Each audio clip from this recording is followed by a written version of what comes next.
இந்த ஒரு கேஸ்ல போலீஸ்க்கு இது முதல்ல ஒரு ராபரி கேஸ் மாதிரி தெரிஞ்சாலும் போக போக இந்த கேஸ்ல கிடைச்ச ட்விஸ்ட் அண்ட் டர்னும் ஒரு சினிமா மாதிரி இருந்துச்சுன்னு சொல்றாங்க. 2021 ஆகஸ்ட் ஹரியானால இருக்கிற ஒரு சிட்டில நடந்த ஒரு ரியல் கிரைம் இன்சிடென்ட் தான் இது. ஒரு பணக்கார குடும்பம், ஆனா வீட்டுல நடந்தது யாருமே எதிர்பார்க்காத ஒரு விஷயம். 20 வயசான அபிஷேக் என்ற ஒரு கேர்ள் ஒரு வெல்த்தியான ஒரு ஃபேமிலியில வாழ்ந்துட்டு வராங்க.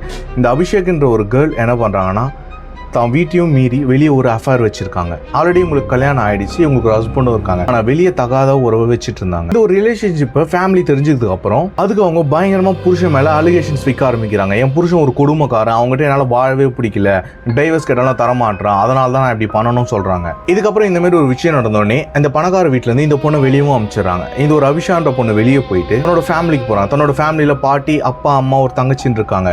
என்ன ஆச்சுன்னு தெரியல, பயங்கர கோவத்துக்கு போன இந்த அபிஷான்ற ஒரு கேர்ள் அவங்க வீட்டில் இருக்கிற எல்லாரையுமே அடிச்சே சாவடிக்கிறாங்க. அதுக்கப்புறம் போலீஸ் இந்த பொண்ணுக்கு 25 வருஷம் கடுங்காவல் தண்டனையும் கொடுத்துட்றாங்க. இன்னைக்கு வரைக்கும் ஜெயிலில் தான் இருக்காங்க இந்த ஒரு பொண்ணு. இந்த கேஸை பற்றி நீங்கள் என்ன நினைக்கிறீங்க?